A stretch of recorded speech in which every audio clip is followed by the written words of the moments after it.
I'm Jason Cremay on behalf of the Bipartisan Policy Center and our American Energy Innovation Council, our Smarter, Cleaner, Faster Task Force. Delighted to be with you all this afternoon. We have a two-part session today. I had the honor of starting out with a discussion with Secretary Buttigieg.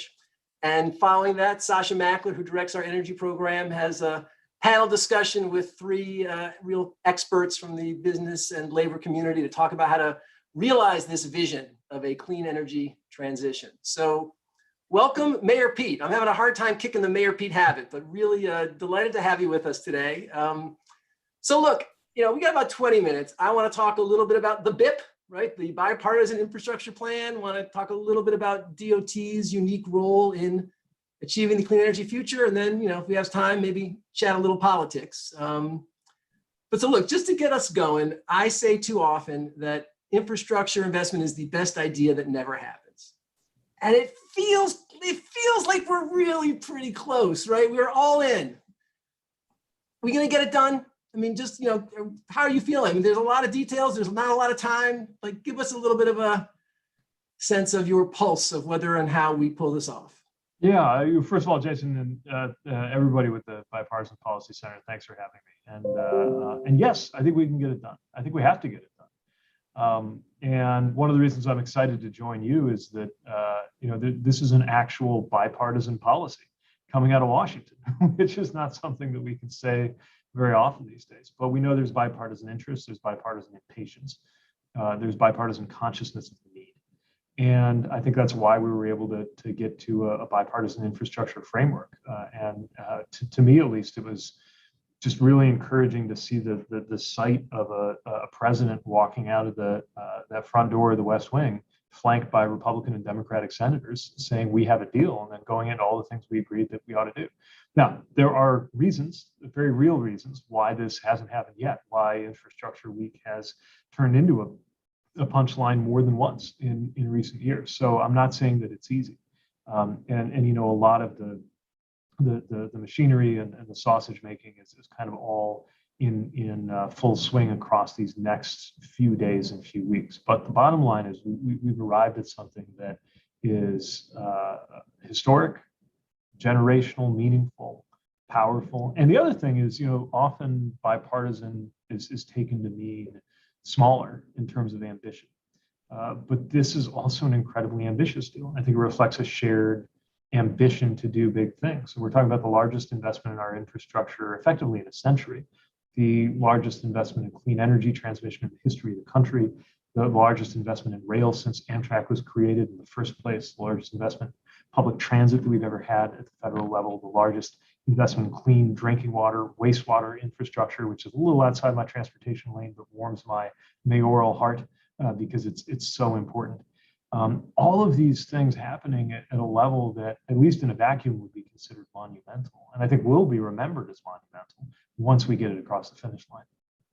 Well, look, you're speaking to the home team, right? The premise of bold, courageous, pragmatic, and durable policy is certainly kind of animates our existence. Let's talk a little bit about where the investments get made. I think one of the key ideas in the plan, the administration has argued that there's a real opportunity to make kind of disproportionate investments in disadvantaged communities. And so I'm interested in your sense of how we do that. And just to make it maybe even a little more complicated, how do we deal with the fact that there's always been some asymmetry between what the nation needs in terms of infrastructure and what local communities want next door? I mean, how do we integrate the desire to build in these communities in a way that actually embraces their economic development aspirations, doesn't exacerbate environmental justice concerns? Well, we have to recognize that the history around this is mixed at best. So one example of inequity in transportation policy is that areas were left out, right? Neighborhoods that, just as you have food deserts, also experience transit deserts where people literally can't get connected to opportunity. But another issue that happened was that investment came to a certain area, but it came in a very destructive fashion. And that's particularly been true in the history of how our highways came to be where they are, going through, often through Black and brown neighborhoods, either because it was the path of least resistance which itself reflected the political or economic dynamics of racial disparity, or worse, with a very direct intent to remove what was considered an undesirable neighborhood that was often, in fact, a thriving and very important neighborhood for a minoritized group. So we got to recognize that federal dollars set up some of these problems, but the federal dollars can also be used to solve them. And that when we do, whole communities are lifted up. So our ambition to reconnect communities that were divided includes a recognition that it'll be different in one place than it is in another. Some places you'll have a highway, for example, that cuts through a certain part of town that in fact needs to go. But sometimes it's not as dramatic as removing it. Sometimes it's bridging over or under it. Sometimes it's capping it. There are a lot of different things that we can do. And those solutions do need to come from the communities. I don't think the answers, for the most part, ought to come from Washington. But what's clear is more of the money should. And that was certainly my experience as mayor, where we had a lot of visions for what we could do for our community, but simply couldn't do it without federal support. And as the steward of that federal support at the department, I'm excited about what we've been able to do, even just in the months we've been here, with discretionary grant programs like Infra and RAISE, formerly known as Build, formerly known as Tiger, that we're going to be putting out pretty soon. But it would be a whole new level if we were able to mobilize the kinds of resources that are contemplated in this bipartisan infrastructure framework. So I should just note for the several hundred folks online, you can tweet in questions at hashtag BPC Live or use the live chat function on YouTube. I see that we have some recidivists who have already been asking questions, and Mr. Secretary, I will try to integrate some of these as we go. I want to focus on some of the questions now about just speed and scale, right? You know, we think there is a fierce urgency of infrastructure. And if we want to achieve the economic development, and I'm sure Liz Schuler is going to say the word jobs a couple of times here on this next panel, if we want to address the disadvantaged communities and the need for economic renewal, and probably most importantly, if we truly want to decarbonize the US economy in 28.5 years, we're going to have to do things many times faster than we've ever done before. And so my broad question is our democracy prepared for success? And how can we think about accelerating this kind of innovation and building things fast in a way that respects those broader democratic values? Yeah, I think in many ways this is a test of our democracy. And you've heard the president talk, I think, in very compelling terms about how the question is being called really in this decade on whether an authoritarian system is somehow better positioned to deliver for its citizens in concrete ways than a democratic one. Of course, we believe the answer is no, the democratic approach is better, not just morally, but functionally. But it's worth remembering, some phrases that sound innocuous in our time, like making the trains run on time. That phrase entered our vernacular in the 30s when fascism was becoming fashionable in the US. People were questioning democracy and looking admiringly across the Atlantic at Mussolini and saying, well, he's making the trains run on time. If you go back, that's where that expression entered our vocabulary. So it was literally in terms of delivering efficient transportation that we had a previous generations wrangling over whether we were in fact committed to democracy. And that commitment to democracy, of course, defined America in our time and gives us everything from the functional capacity we have to the moral authority we have as a country. We dare not lose it. Now, with democracy comes a lot of noise and messy processes. I heard a fellow mayor describe the volume of input at their council meetings as terminal democracy. And so you need to make sure that things can be legitimately inclusive and at the same time flow in a swift way. And that's largely about making sure that the processes are set up so that no one feels like they need to stand in the way of a project or an effort at the last minute, but rather that those voices were there from the beginning. And it's not that everybody will agree on everything or that everybody will agree on anything, but it's that we do the best job that we can, taking on board, especially those voices that have been marginalized or cut out in past generations transportation work, so that we're not back at the table 40 years from now trying to undo mistakes that we didn't have to make. And so is it fair to assume that the administration is going to stay behind the Fast 41 and the idea of one federal decision? And I mean, there's some very heated debates that frankly are nibbling around the margins right now.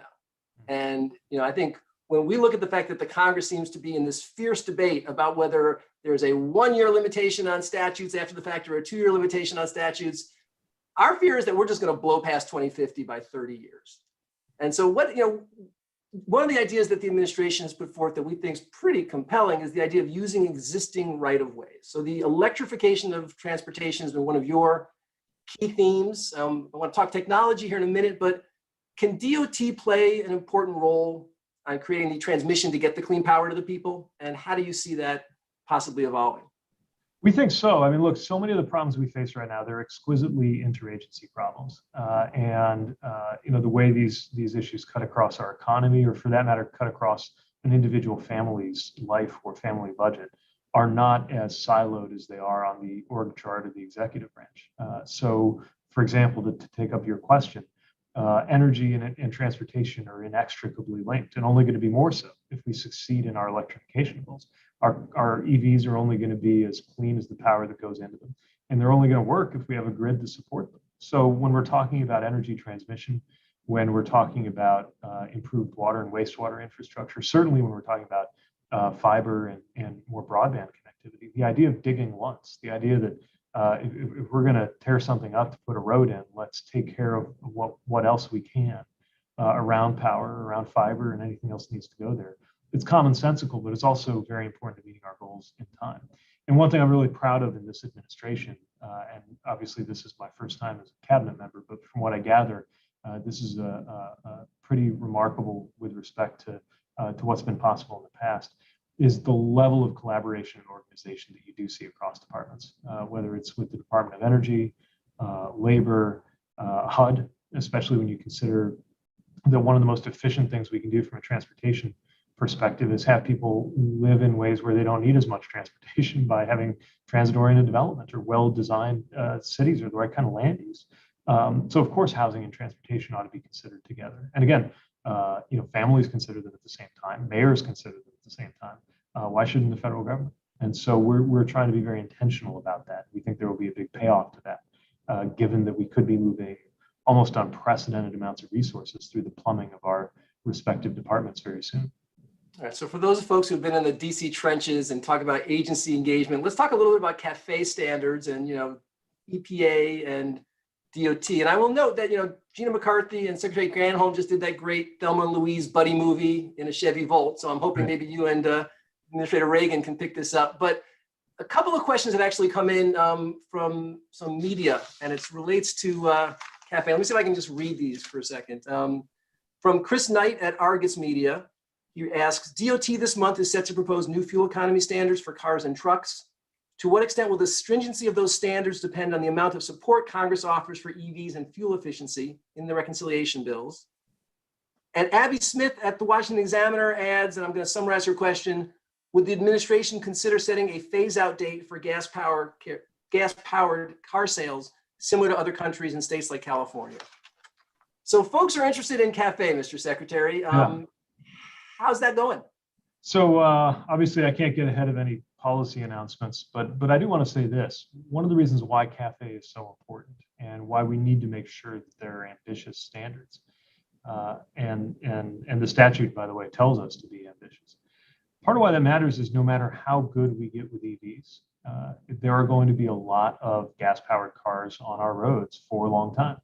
And so there's simply no way to meet our climate goals with EVs alone. And I'm saying that as somebody who wants us to have absolute maximum success in EV penetration. And it's especially exciting, by the way, speaking of bipartisan policy, to talk about the opportunity that electric vehicles represent in areas that maybe aren't the first to leap to mind when you think about EV users, namely rural areas where you've got people driving longer distances, which means almost by definition, they're going to save more money because they're the ones who are burning more gas today. It's part of why we got to make electric vehicles and electric pickup trucks affordable, which is, of course, another important policy of ours.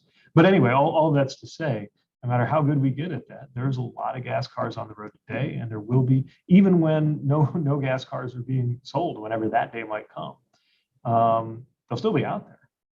Which is why having a high level of efficiency on the cars that are sold today, tomorrow, 2026, and so forth, is going to be so important. And there are many times that industry has stepped up when there's been an ambitious standard.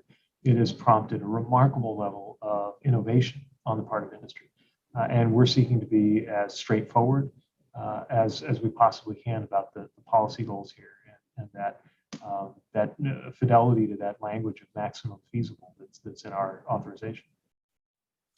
All right, so let's talk a little bit about all the tools at your disposal and just again the vastness of this challenge. I will not speak on your behalf, but say just on behalf of the Bipartisan Policy Center, I'm not guessing on 5 trillion more, right? I think my hunch, just my spidey sense, having watched this for a while, is there's probably another trillion and a half of capacity after this infrastructure legislation for a vast amount of need.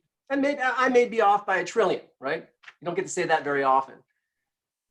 But the question about the role of private capital has come up a lot. The Bipartisan Policy Center has worked for a long time on public-private partnerships and trying to demonstrate the capacity just to kind of grow the sale and the size of the pie. And I have a question from Jane Garvey, former FAA administrator, now with Meridian, who's been one of our co-chairs. And she says, I really appreciate the administration's leadership with the infrastructure bill.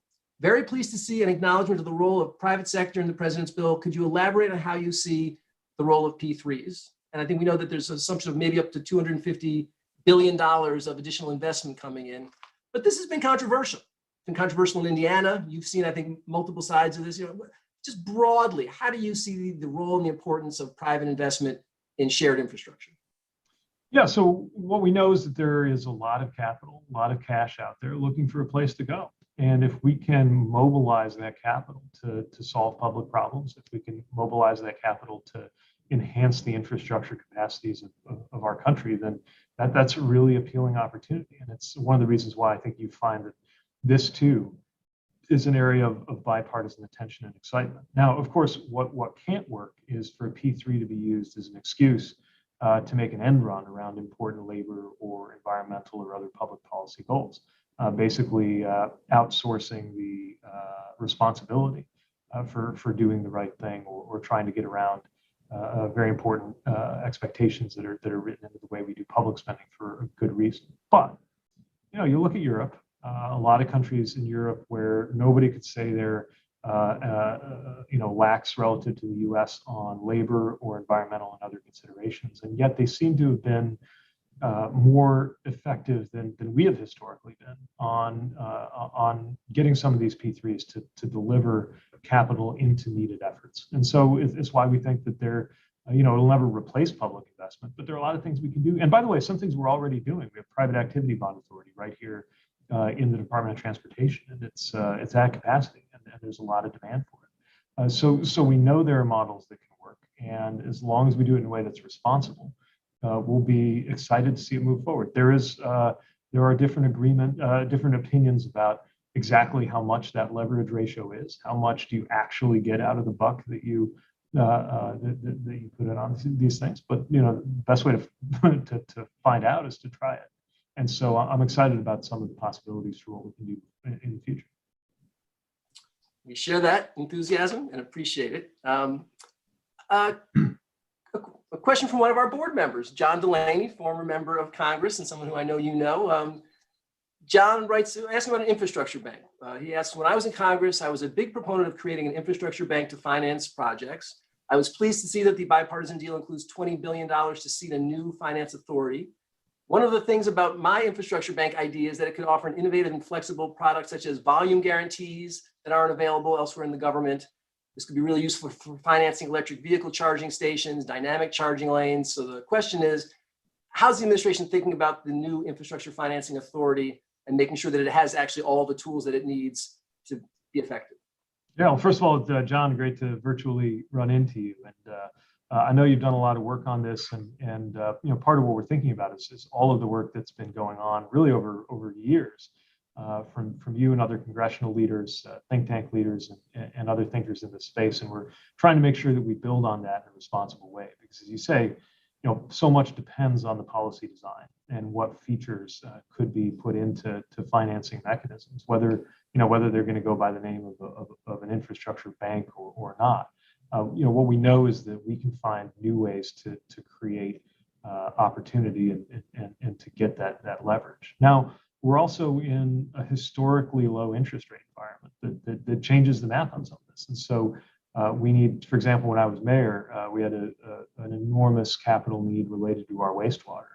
I was shown all kinds of products to help me finance it, but at our interest rates and with our great bond rating, I didn't need help financing it. I just needed the money to pay for it. And so we got to solve several problems at once, and hopefully come up with something that is not just a product of our times, but that has enough flexibility that it renders maybe one kind of value in our current interest rate environment, but would render another kind of value if that ever changed.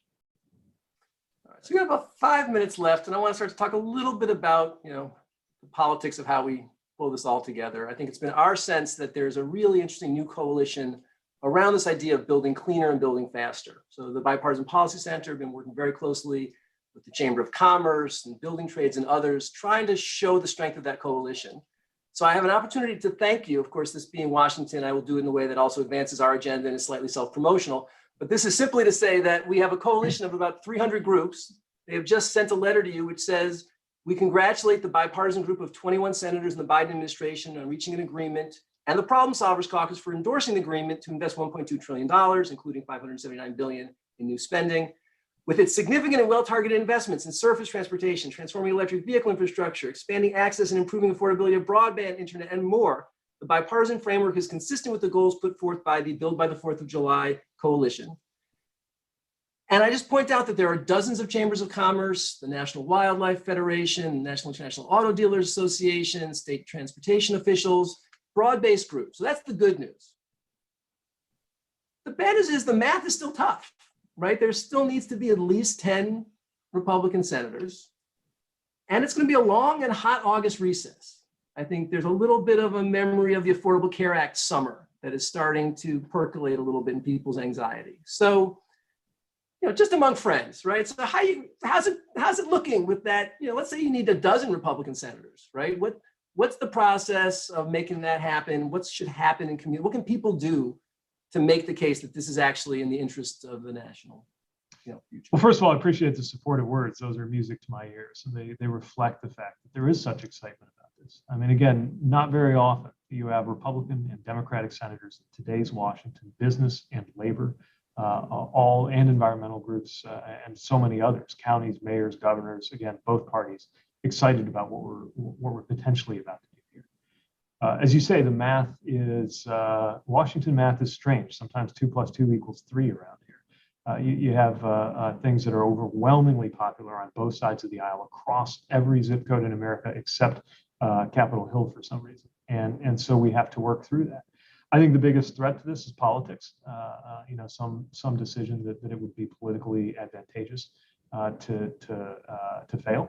But by the same token, I think while I'm here in a policy capacity and not a political one, let me say that I can't think of better politics than actually delivering something that the American people want. I mean, the popularity of this effort is off the charts by the measure of just about any domestic policy priority in a divided country. And the reason, of course, is because we really need it and it's the right thing to do. So this is reflected in an extraordinary range of senators who are already signed on to this. Now we've got to get the votes, and we've got to get I think anybody who has a stake in this, which is everybody, has an opportunity now to make your views heard and felt, and to be part of this. Look, you figure out pretty quickly in government that you are only part of the conversation. There's a whole symphony that's all got to be playing the right notes at the same time to get this to actually get this music to happen. And that's the phase that we're in, especially these next few days and weeks that I think are really going to be decisive. It's not a small thing to turn the outlines of an agreement, however hard won and however detailed, into legislative text. And through I heard you explaining that to Wolf Blitzer last night. Yeah, I mean, because there's this question of when are we going to have it ready, right? The question is the sooner the better. But keeping that momentum up is the most important thing of all. We're thrilled that we got the bipartisan deal announced, but that's a step, and we can't let our energies dip at all at this critical phase. And we just got to remember this is the moment we've been waiting for. Some people for their entire careers, and generationally, I'd be in that bucket. Not in our lifetimes, honestly, have we seen a chance to do something like this, nor has it been this close to becoming real. And to invoke the other side, for example, if you just think about the alternative, what it would be like for Republican and Democratic members to go back to their districts and explain why we couldn't do something that the vast majority of Americans, business and labor, governors and mayors all said we ought to do. That would be a very difficult thing to explain. So this is the time, and it's an exciting one. And my hope is this could even result in momentum for other things that we've been wanting to do for a long time, that have been thought difficult or even impossible based on the twisted laws of recent political physics in Washington that might get sorted out just a little bit based on the strength of delivering something big and good for the American people. Well, sure, we've often said that we think democracy, like college basketball, is basically a momentum sport, and agree with you that if we can make this significant accomplishment through the real process, it will, I think, open up a lot of possibility. Well, you said we can't let our energy dip, and I know that is not actually within your genetic character. You have been the Energizer bunny on this thing, and I think it's really made a big difference. I think DOT's voice on these issues has been compelling and really profound, and so really appreciate everything you are doing over the next several weeks. I think on behalf of the several hundred people on the phone here, you have a lot of friends, and I guess I look forward to inviting you back maybe early in the fall to talk about the accomplishment and then some of the details of how we actually make sure the money gets spent, because I think the final reflection very much within the BPC premise is fierce urgency of now, right? I think that it would be the worst shame is not just failing to pass the bill, it's passing the bill and not actually spending the money to solve the problems. Mm-hmm. So I think we know that you are committed to that as well. And I really appreciate you getting this discussion started for us this morning, or I guess it's this afternoon. So thank you so much. Same here. It's a pleasure to be with you. I know you're in for a treat with some of the other conversations to come, and I would love a chance to circle back later on this year, reflect on the achievement, and then talk about how to make good on it. But right now we're in the thick of things, and it's the right time for everybody to be part of the solution and help us move forward, because our economy, our climate, our competitiveness, they depend on it. And we can have a lot to be proud of if we just get from here to there together. All right. Thank you again. Thank you. All right. It is now really a pleasure to introduce my friend and colleague, Sasha Mackler, who directs BPC's energy program, to lead the second conversation. Sasha, over to you. All right. Well, thanks, Jason, and really special thanks to Secretary Buttigieg. That was an excellent discussion on the case for an infrastructure package that is both ambitious and tailored to the political moment. And we now have a great panel lined up to add a little color and perspective to the Secretary's points on why and how we can and really must get this legislation across the line. Our panelists are leaders from the labor and the business community with deep expertise and profound stakes in the clean energy transition that we face.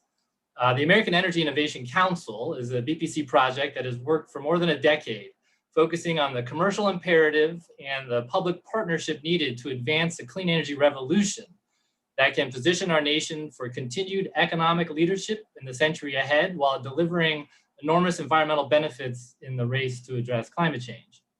I'm really excited to have three of our AEIC principals with us today. And I'll start with some short introductions, and then we'll just jump into a conversation. First, we have Liz Schuler. She is the second ranking officer and the Secretary Treasurer of AFL-CIO. She's the first woman in this position and also is their Chief Financial Officer.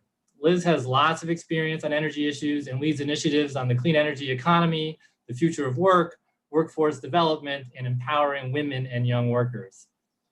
We also have Bob Blue. He's the Chair, President, and CEO of Dominion Energy. Before becoming CEO and President earlier this year, Bob was Dominion's Executive Vice President and Co-Chief Operating Officer and President of Dominion Energy Virginia. He's been a board member on a wide range of community and industry organizations and currently serves on the board of directors of the Edison Electric Institute and the Institute of Nuclear Power Operations.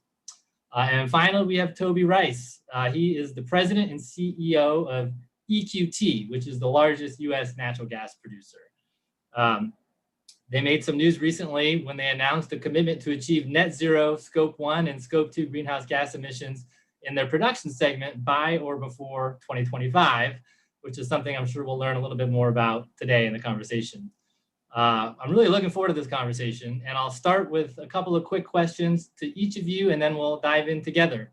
Before we do that, though, let me just remind all our viewers here to please submit your questions using the live chat on YouTube or Facebook, or you can use Twitter with the hashtag BPCLive. Liz, let's start with you. Secretary Buttigieg makes a really strong case for an infrastructure bill as a key driver of near-term economic growth and a long-term clean energy build-out. What does the labor community think of this opportunity generally and the bipartisan infrastructure proposal in particular? Wow, well, first of all, just let me say thank you, Sasha, and to Jason and the team at the Bipartisan Policy Center for bringing us together for this discussion. I absolutely love what we just heard from Secretary Buttigieg. And I should just remind folks off the top, the AFL-CIO is an organization of 12.5 million working people in 56 different unions all across every sector of the economy. And they all have an interest in infrastructure policy. So I'm bringing the voices of those workers with me today, and we are in full support of the bipartisan infrastructure plan, and we are working very hard right now to get it passed. I know there's some debate about the bipartisan deal, whether it goes far enough, but we think this bill brings the investment the American people have been waiting for far too long, as the Secretary said. There's been a lot of rhetoric year after year. Now it is time to get it done. And we need this investment for so many reasons. Our country's competitiveness, jobs, equity, public health, and to fight climate change. And there's some significant pro-climate investments in this deal, including $73 billion for power infrastructure, $15 billion for EV infrastructure and electric buses.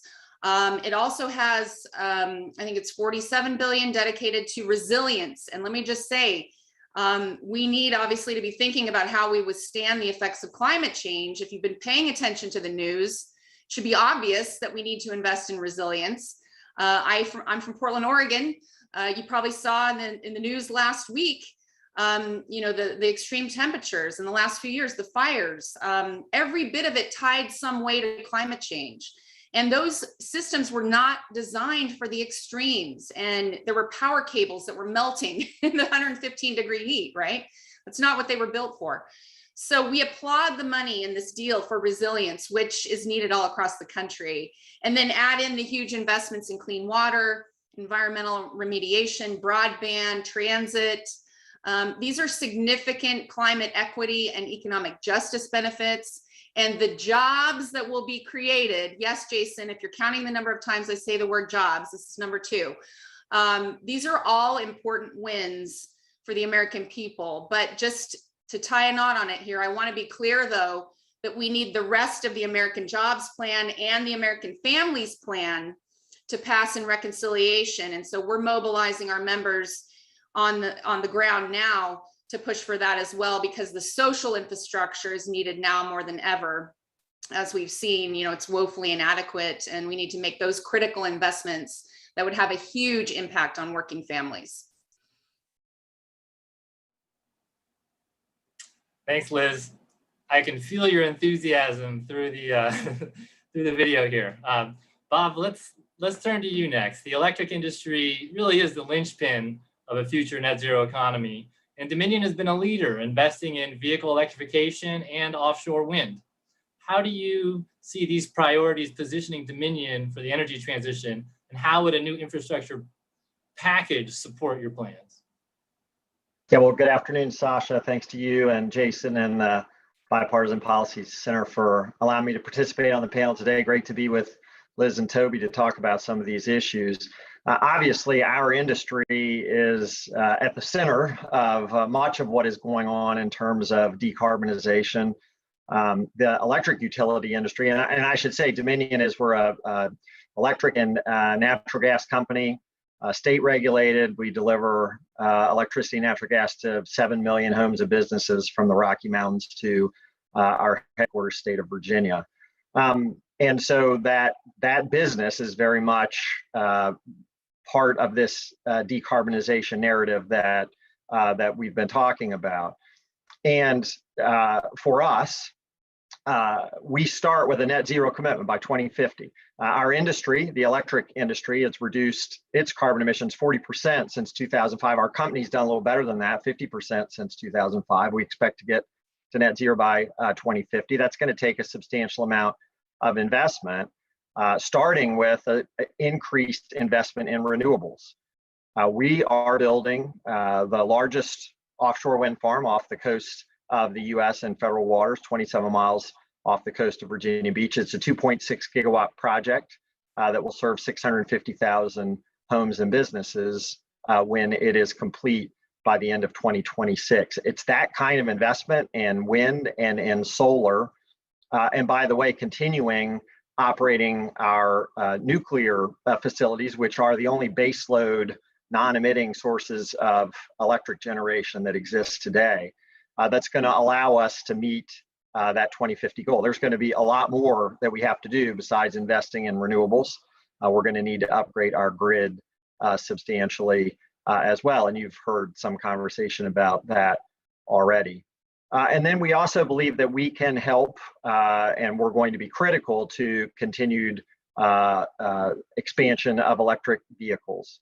You heard Secretary Buttigieg talk about that some. We're part of a coalition of companies in the Southeast and the Midwest to creating a seamless fast charging network so that companies and individuals be able to move across states easily and charge. And we're also focused on charging infrastructure specifically in our Virginia service territory.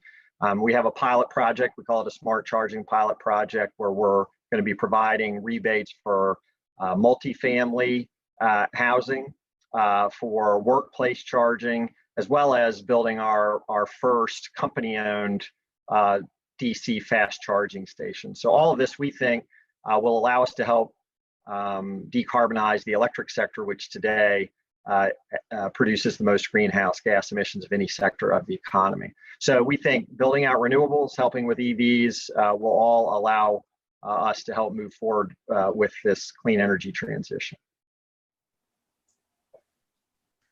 Thanks, Bob.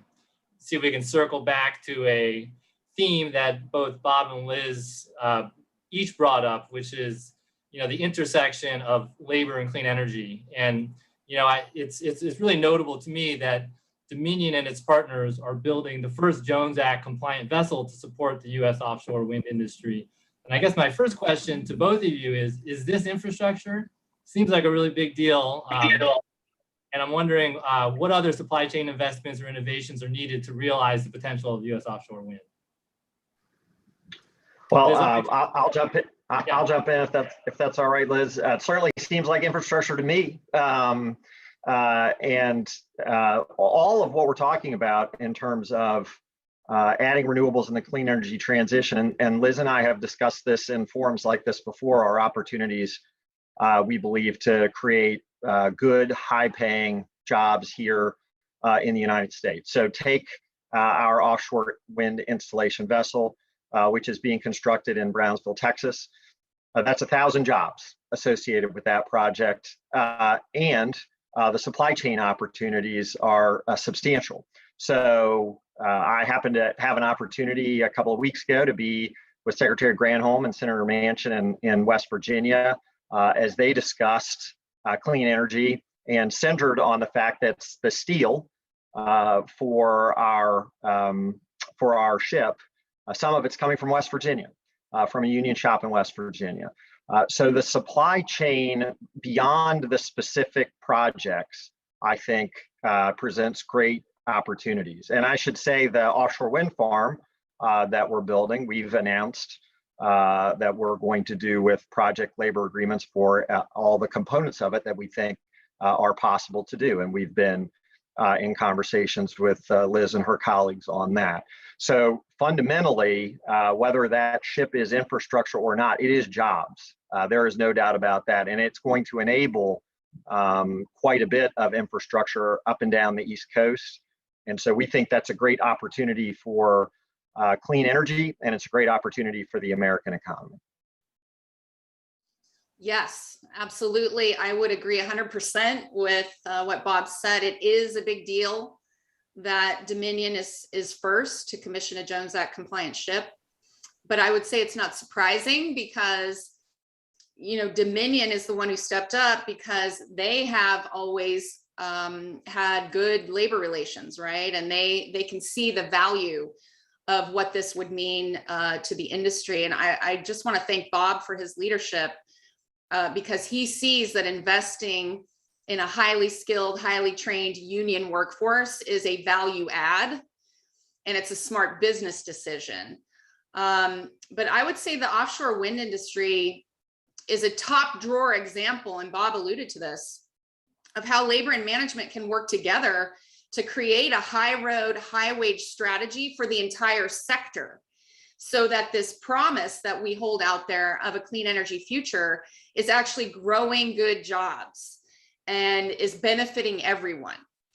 And as far as investments needed, you asked about investments or innovations to scale up offshore wind. The big need right now is to leverage the huge pipeline of projects that are on the horizon and translate that into the production of the major components in the United States. And again, Bob pointed to this as well. We are way beyond the volume needed to support turbine and blade factories. Beyond that, we seem to be in better shape on towers and foundations, but you know, the need here is we need to be looking seriously at substations, at cable. One thing to remember is that that is very specific to offshore wind, actually.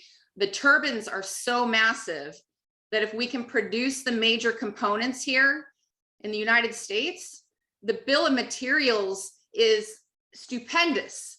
It's literally hundreds of tons of steel and copper and specialty metals. And that is why the supply chain for offshore wind can be such an engine for economic growth for our country. Moving, energy around the country is a logistics marvel. How can infrastructure investments today make sure that we translate that into jobs, and that these jobs are actually benefiting the very people that we are hoping this promise of a clean energy future is going to deliver on for the folks that we represent and others. Thanks, Liz and Bob. And I'll just note that $65 billion in broadband enhancements in the infrastructure package couldn't come fast enough for Toby. But we're going to give him another shot. I think he is on the phone now, and we're going to turn back to Toby, see if we can make it work and hear your thoughts on the natural gas transition. Yeah. So I think where I left off really was, leveraging existing infrastructure, leveraging, proven technologies to meet both our climate needs and the energy demands of the public. And I think when you look at natural gas, it's really a tool that has a proven track record of both meeting energy demand and lowering emissions.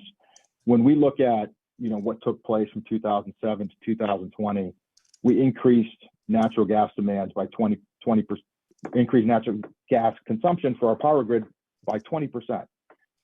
That also allowed us to increase our share of renewables by 10%. And during that period of time, emissions declined by 25% in the United States. And so the point there is the more natural gas we use creates more opportunities for renewables.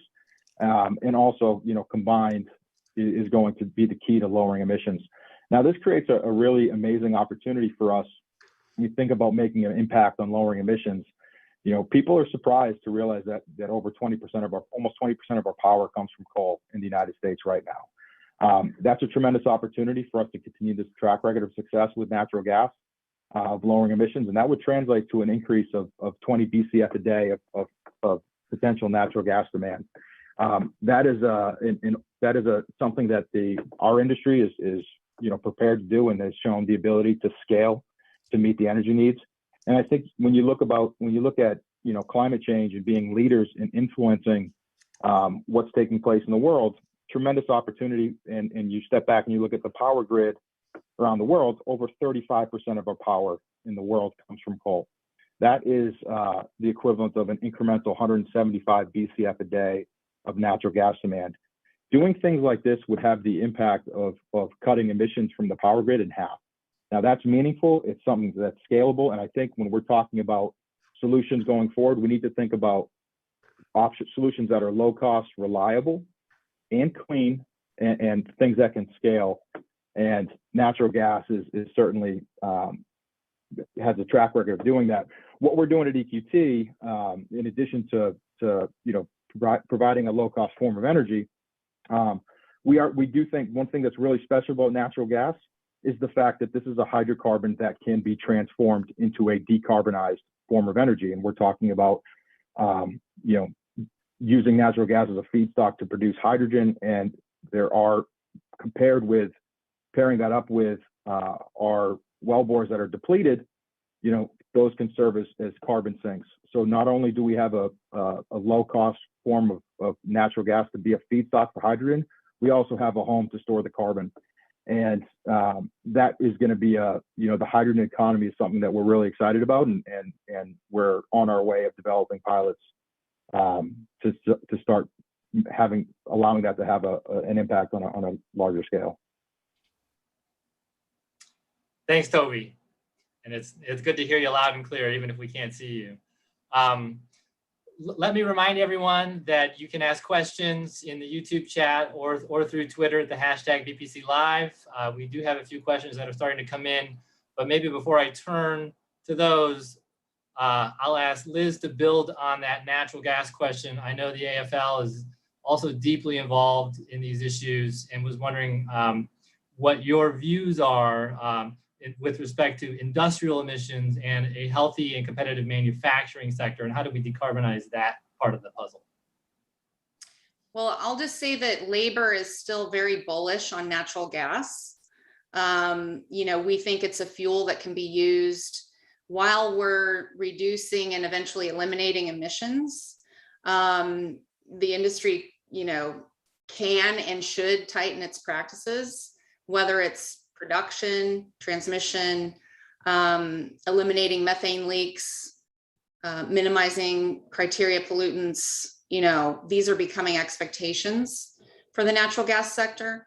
Gas can be used for both industry and electricity generation. And in fact, organizations like the IEA, IPCC say that we need CCS to actually meet our climate goals. And we're also, of course, the potential for blue hydrogen is out there. We've been in this labor energy partnership, which is a joint effort between the AFL-CIO and former Energy Secretary Moniz, his Energy Future Initiative. And we are actually doing an event, I think it's next Monday. Bob and I together are going to be at that event to talk about the future of that. But, we believe that this is a future that we get to decide how fast we move. We set the targets out there, but the industry is definitely has its challenges in terms of how we get there with the timetables that have been set out. But we know it's going to be a heavy lift, but we can get there. But certainly we think an all of the above strategy is the way we get there, and that includes natural gas. Thanks, Liz. And I'm going to turn to a question from the audience now that I think will be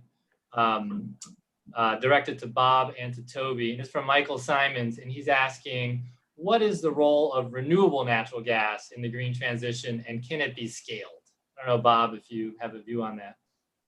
Yeah, I do. And the answer is I think that renewable natural gas can play a very important role, and I think that it can be scaled. So renewable natural gas, we're talking about, at least from our company's perspective, it's methane from hog and dairy operations. We clean it up and put it in a pipeline. It is carbon negative because of the potency of methane versus if it's in the pipeline system and goes to our customers. And it can be scaled. Now, whether it can be scaled to a level that we're talking about to serve all the natural gas needs our country's going to have for some time, it's a pretty small amount, but it's incredibly important. And so I think we should not forget, as we think about our policies moving forward, that a lot of small efforts can add up collectively to substantial changes. So we can scale it up more than we have today. Our company is very interested in doing that. And we think it has an important role to play in achieving net zero for our economy.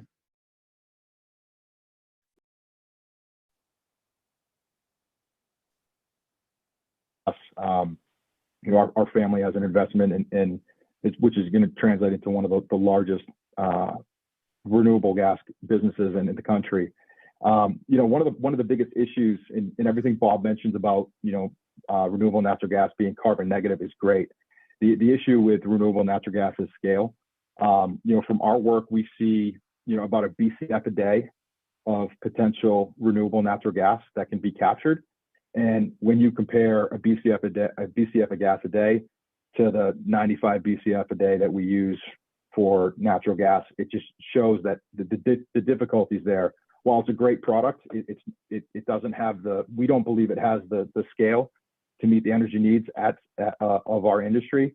And so what we're doing at EQT is really pioneering what we think is a scalable solution that does demonstrate, clean burning, the cleanliness of the gas. And we're talking about, pioneering just the work we can do with responsibly sourced gas.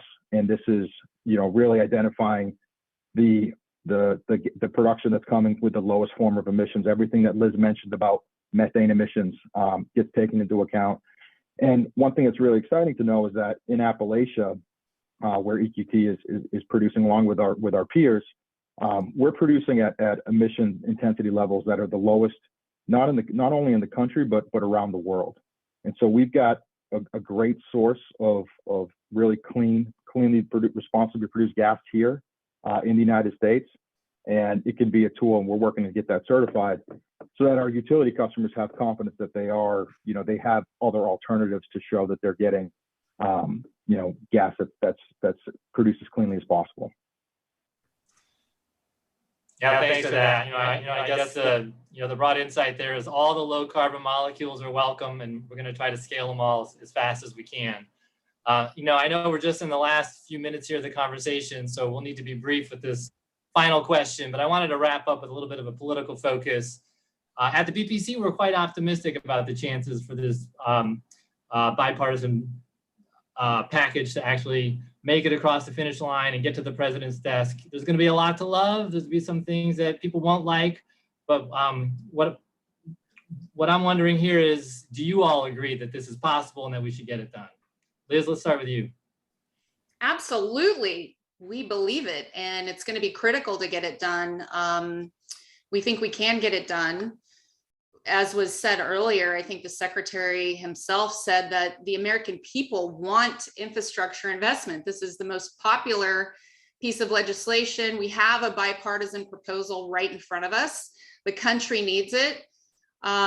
This is a win. It's ready to go. We should make it happen. And I think there's so much in here to look forward to. We are, as the labor movement, we have infrastructure actually in the real world, out across the country of people in workplaces on the ground. So that's what we're doing right now, is making it our mission to mobilize and educate and activate people in communities who know that these projects are actually going to bring good jobs, help us build a clean energy future. And we absolutely think we can and we will get it done. Thanks, Bob.